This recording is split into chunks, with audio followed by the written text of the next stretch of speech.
fall of the Islamic Republic of Afghanistan on August 15, 2022, were a complete collapse of Afghanistan human and financial infrastructure.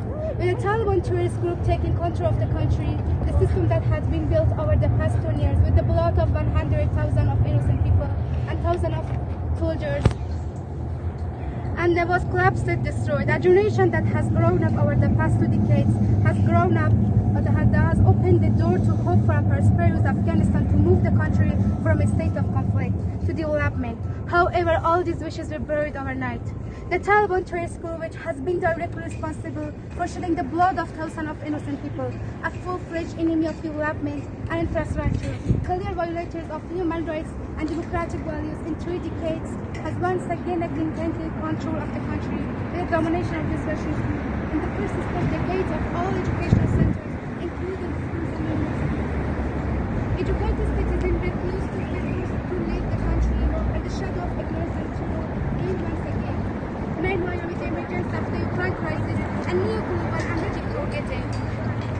The closure of this school forgets the detention and beating of women protesters, targeted assassinations, and the public and open detention of women by the Taliban have so far not led to serious and acceptable stance by the international community. Discrimination against groups, classes, and ethnicities is severely perpetrated by a selfish and ignorant people in which there is no judicial authority.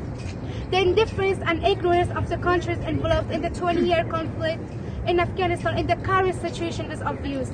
These countries are directly responsible for part of the current situation, but unfortunately, they have left the issue related to this country as a failed project and are openly avoiding responsibility.